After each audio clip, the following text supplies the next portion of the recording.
Dhwani, thank you. Sameer, thank you. The entire Konnect Inside team, everyone here on the room, thank you. Um, Before I begin, I just want to say one extra thank you to the Konnect Inside team for such a flattering photograph of me from 5 years back. As you see, reality is a little different. Also, I just want to say thank you to everyone in the room who could possibly be joint customers of Konnect Insights and Salesforce. Thank you for your patronage. And for those of you who are potential customers to us, I would say thank you in advance. We would love to have the opportunity to serve you. Thank you is part and parcel of the Salesforce culture. We like to start everything with a thank you. And having said that, I need to go ahead to the next absolutely necessary thing that I need to start with, which is the forward-looking statement. Since we are a publicly traded company, we need to put this up, safe harbor, everything I speak about, please take your purchase decisions based upon what we have to sell. Okay, we are today in a new paradigm. I'm sure all of us have been going through it. Post-pandemic has not been the easiest of transitions.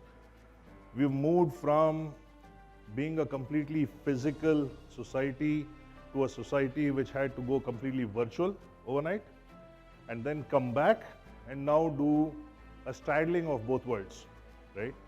You're doing all the things you're doing in COVID. You still have those Zoom calls, you still have those Google Meets, and you still have customer meetings.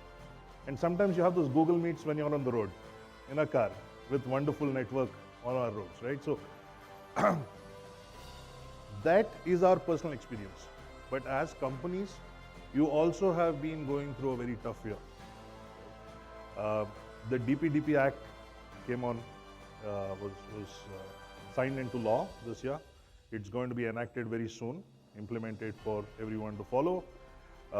We have had 2 wars this year, unfortunately, and the repercussions they have on the global economy.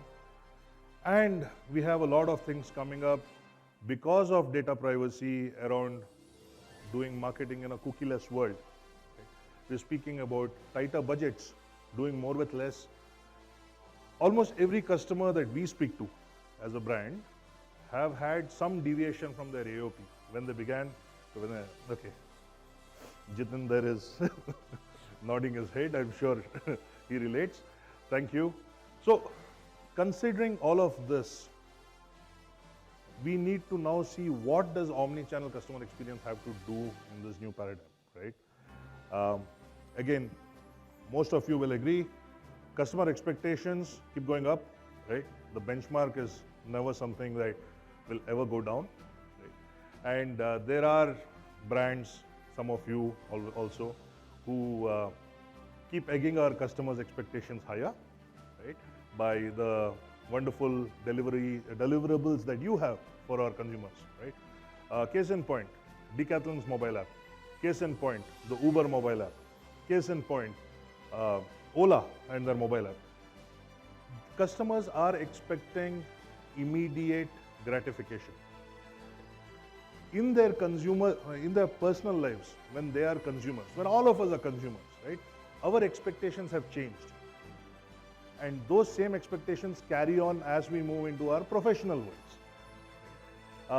Unfortunately for us as brands, what happens is this nice little photograph of the customer is not so nice in our systems.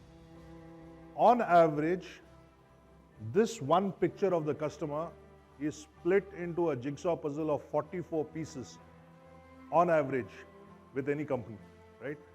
That's 44 systems in which you have got some definition about your customer. And if you need to know who your customer is, you need to straddle those 44 systems to get an idea of what this picture looks like, right? Now, think about the guy who is talking to the customer at that point in time. Can I request the folks at the door to please walk in? Thank you.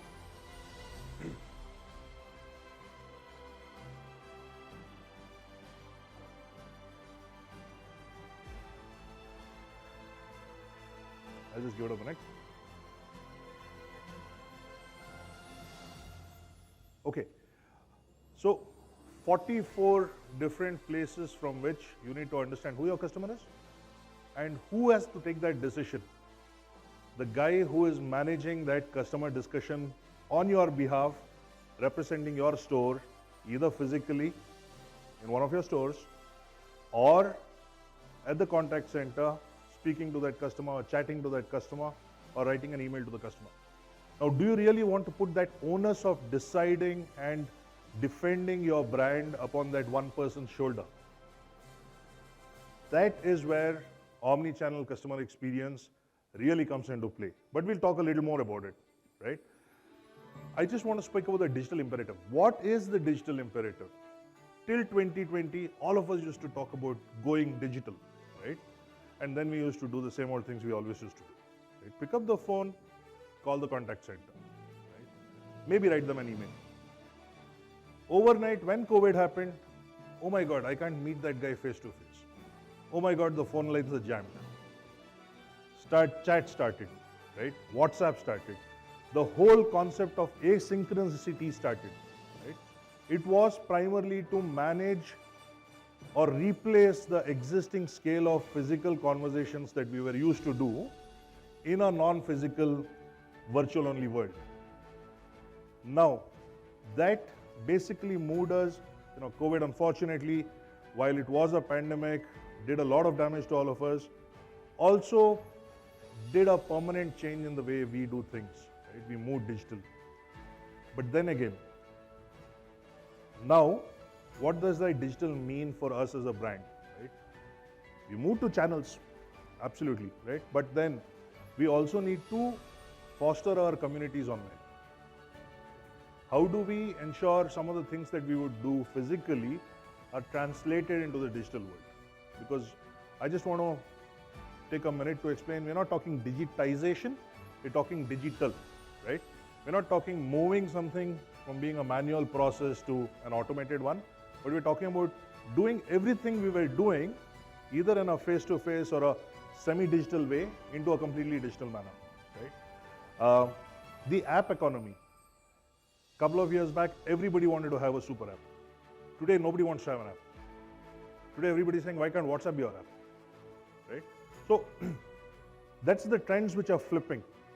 But those are trends which we need to cover and track as brands because that is the digital imperative. What does it typically consist of? It consists of the ability for you to be across channels, for sure, right? The ability for you to hand off between channels, which I think is the primary difference between, I would say, an omni-channel setup versus a multi-channel setup. The ability to give personalized experiences to your customer, right? I called the contact center. Give me your email address. Give me your mobile number. Why is it necessary? I sent them an email saying, I lost my baggage. Here is my PNR. Why do they need any more information from me? Why can't they come back to me with exactly the information I need? Why do we have to go through that validation? Tailored coverages, right?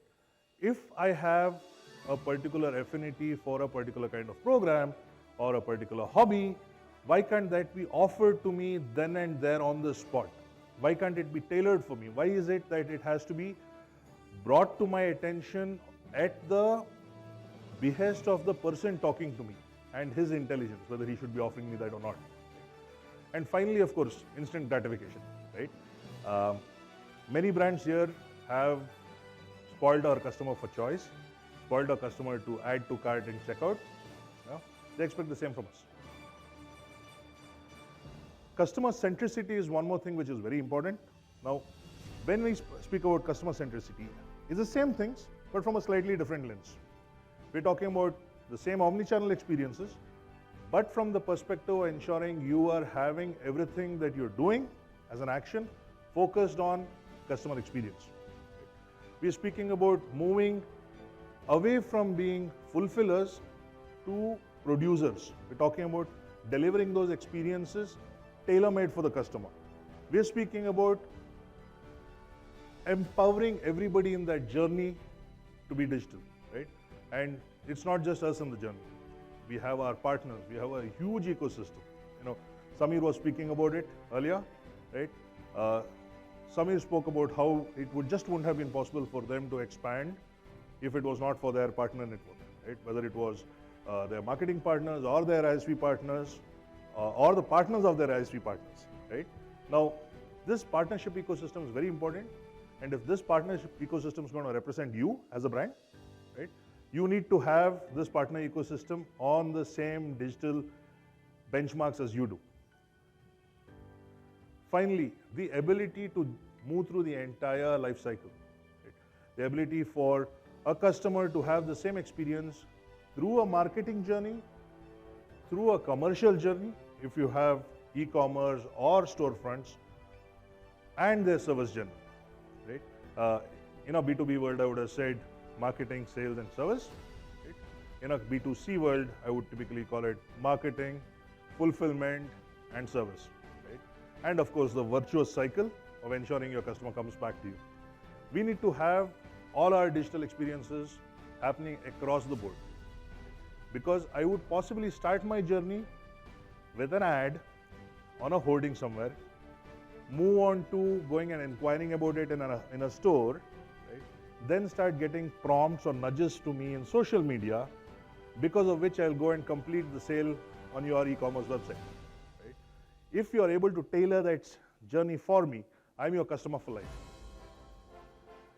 Finally, I spoke about digitization versus digital, right?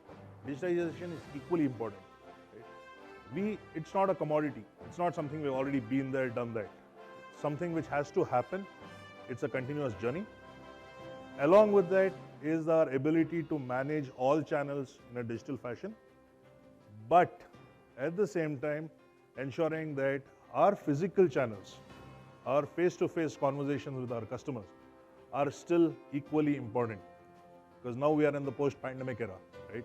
We need to have the best of both worlds. Like I said, I'm not going to speak too much about this. We need to empower everyone in this journey on the same digital benchmarks as we are setting for ourselves. That's our partners, our employees, as well as our customers. Right? And one last very busy slide before I speak about what we can do with all of this is how are requirements changing? How is the whole over-the-top channels delivered over the internet impacting your customer conversations? If you look at business as usual versus the disruption case that, one of the big five had made this survey. Trying to figure it out. I think it's a combination of multiple